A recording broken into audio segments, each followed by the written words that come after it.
ಬಹುಶಃ 1954-55 ಇರ್ಬೋದು ಅನಿಸುತ್ತೆ. ಅವರ ತಾಯಿಯವರ ತಂದೆಯವರ ಮನೆ ಮಂಡ್ಯದಲ್ಲಿತ್ತು. ಅಲ್ಲಿಗೆ ಅವ್ರು ಬಂದರು. ಅವರು ಗೌರ್ಮೆಂಟ್ ಮಿಡ್ಲ್ ಸ್ಕೂಲ್ಗೆ ಸೇರಿದ್ರು.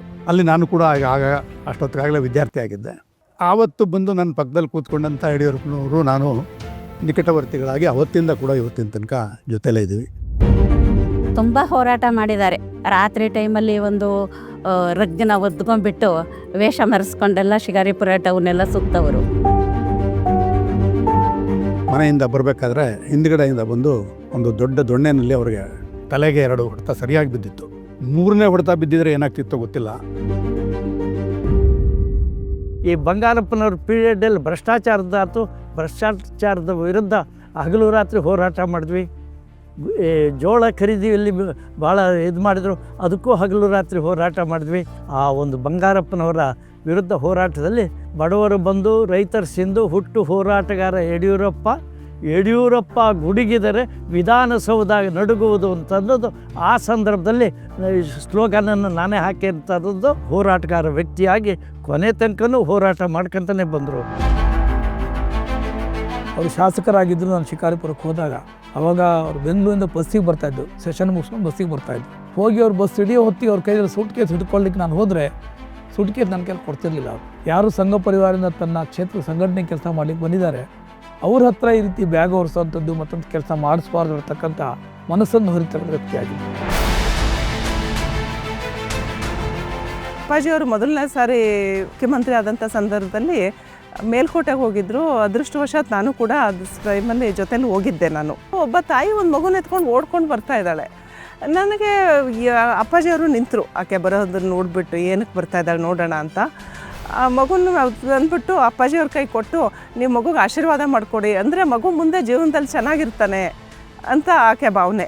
ಏನು ಜನರಲ್ಲಿ ಈ ರೀತಿ ಒಂದು ಅಪ್ಪಾಜಿಯವ್ರ ಬಗ್ಗೆ ಈ ಒಂದು ಭಾವನೆ ಇದೆಯಲ್ಲ, ಇದಕ್ಕೇನು ನಾವು ಬೆಲೆ ಕಟ್ಟಕ್ಕೆ ಸಾಧ್ಯ ಅನ್ನೋ ಭಾವನೆ ಬಂತು ಅವತ್ತು. ಅದನ್ನೆಲ್ಲ ನೋಡಿದಾಗ ಇನ್ನು ಥರ್ಡ್ ಸ್ಟ್ಯಾಂಡರ್ಡ್ ಏನೋ ಇದ್ದೆ. ಅವಾಗ ಮುಂಬೈಯಲ್ಲಿ ಪಕ್ಷದ ಒಂದು ರಾಷ್ಟ್ರೀಯ ಅಧಿವೇಶನ. ಅವಾಗ ಶಿಕಾರಿಪುರದ ಒಂದು 3 ಬಸ್ಸಲ್ಲಿ ಯಡಿಯೂರಪ್ಪನವ್ರ ನೇತೃತ್ವದಲ್ಲಿ ಹೊರಟಿದ್ರು. ನಾನಿನ್ನು ಟ್ಯೂಷನಲ್ಲಿ ಕೂತಿದ್ದೆ. ಅಲ್ಲಿ ಮನೇಲಿ ಯಾರೂ ಕೂಡ ಹೇಳ್ದೆ ಟ್ಯೂಷನಿಂದ ಓಡೋಗಿ ಬಸ್ಸಲ್ಲಿ ಕೂತ್ಕೊಂಡಿದ್ದೆ. ನಾನು ಅಂದರೆ ಹೆದರ್ಕೊಂಡು ಒಟ್ಟು ನಾನು ಹೋಗ್ಬೇಕು. ಒಟ್ಟು ತಂದೆ ಹೇಳೋಕ್ಕೂ ಭಯ. ಅವಾಗ ಆ ಟೈಮಲ್ಲಿ ಮನೆಯಿಂದ ಬಟ್ಟೆ ಎಲ್ಲ ಕಳಿಸ್ಕೊಟ್ರು. ಬಸ್ಸಲ್ಲೇ ಕೂತ್ಕೊಂಡಿದ್ದೆ. ಬಾಂಬೆಗೂ ಹೋದ್ವಿ. ಒಂದು ವಿಶೇಷ ಅಂದರೆ ಆ ಟೈಮಲ್ಲಿ ಡೆಲ್ಲಿಗೆ ಬಾಂಬೆ ಹೋದಾಗ ನನಗೆ ಇನ್ನೂ ನಮ್ಮ ತಂದೆ ಹತ್ರ ಸೈಕಲ್ ಕೇಳ್ತಾ ಇದ್ದೆ. ಅದು ನೇರವಾಗಿ ಕೇಳಕ್ಕೆ ಭಯ ನಮಗೆ.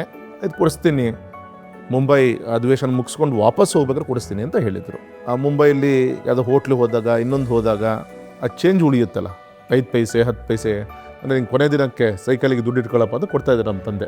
ಶನಿವಾರ ಸಂಜೆ ಒಂದು ಅನುಭವ ಏನಾಯ್ತು ನನಗೆ ಅಂದರೆ, ಈ ಸಮುದ್ರ ಸೈಡಲ್ಲಿ ಹಾರ್ಸ್ ರೈಡಿಂಗ್ ಇಟ್ಟಿರ್ತಾರೆ. ಸೊ ಅದು ಹತ್ತಬೇಕು ಅಂತೇಳಿ ನಾನು ಮಾಡಿದೆ, ಕೂತ್ಕೊಂಡೆ. ನಮ್ಮ ತಂದೆ ಕೊಟ್ಟು ಚೇಂಜ್ ಪೂರ್ತಿ ಅವತ್ತಿನ ನಿಕ್ಕರ್ ಜೋಬಲ್ಲಿ ಈ ಜೋಬಲ್ಲಿ ತುಂಬಿಕೊಂಡಿದ್ದೆ. ಆ ಕುದುರೆ ಹಾರ್ದಾರ್ದಂಗೂ ಕೂಡ ಮರಳಲ್ಲಿ ಒಂದೊಂದೇ ಬಿದ್ದು 0 ಬ್ಯಾಲೆನ್ಸ್ ಆಯ್ತು ನಂದು. ಅದು ತಕ್ಕಂಗೆ ಭಾನುವಾರ ಅವತ್ತು ಕೂಡ ಎಲ್ಲ ಕ್ಲೋಸ್ ಆಯಿತು. ಕೊನೆ ಸೈಕಲ್ ತರಲಿಕ್ಕೆ ಆಗಲಿಲ್ಲ. ಇದೊಂದು ನೆನಪು ನನಗೆ ಇದೆ.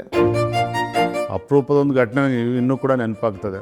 ಅವತ್ತು ಭಾನುವಾರ ಎಲ್ಲ ಹೊರಟಿದ್ದೆ. ಅವತ್ತು ಭಾನುವಾರ ಬೆಳಗ್ಗೆನೆ ಅಂತ ಕೇಳಿದ್ರು. ಇಲ್ಲಂಗೆ ಸ್ಪೋರ್ಟ್ಸ್ ಇದೆ ಅಂಥೇಳಿ ಹೊರಟೆ. 2 ಮ್ಯಾಚೆಲ್ಲ ಸೋತಿದ್ವಿ. ನಾನು ಸೋತ ಮೇಲೆ ಬೇರೆ ಟೈಮ್ ಇತ್ತು ಅಂತೇಳಿ ಸೈಕಲ್ ತೊಗೊಂಡು ಊರು ಸುತ್ತಕ್ಕೆ ಹೋದ್ವಿ.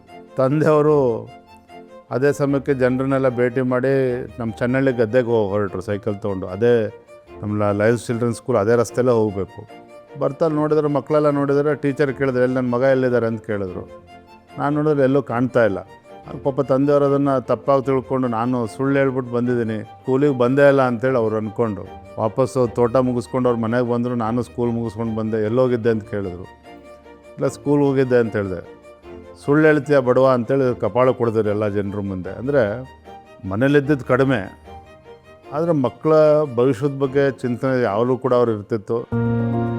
ನಮ್ಮಪ್ಪಂಗೆ ಆಗಿನ ದಿವಸದಲ್ಲಿ ಹೆಣ್ಮಕ್ಳು ಸೈಕಲ್ ಹೊಡೆಯೋದು ಅಷ್ಟೊಂದು ಸೇಫ್ ಅಲ್ಲ ಅನ್ನೋ ಒಂದು ಭಯ. ಸೈಕಲ್ ಹೊಡ್ಕೊಂಡು ಹೋಗ್ತಾ ಇದ್ದೀನಿ, ನಮ್ಮಪ್ಪ ಗದ್ದೆಯಿಂದ ಎದುರುಗಡೆ ಸೈಕಲ್ ಹೊಡ್ಕೊಂಡು ಬರ್ತಾ ಇದ್ದಾರೆ. ನನಗೆ ಸಿಂಹ ನೋಡ್ದಂಗೆ ಆಯಿತು. ಒಂದೇ ಸರಿಗೆ ಗಾಬರಿ. ನಮ್ಮ ತಂದೆ ನೋಡಿದ್ರು. ಒಂದು ಸರಿ ಕತ್ತೆ ನಡಿ ಮನೆಗೆ ಅಂತ ಹೇಳಿದರು.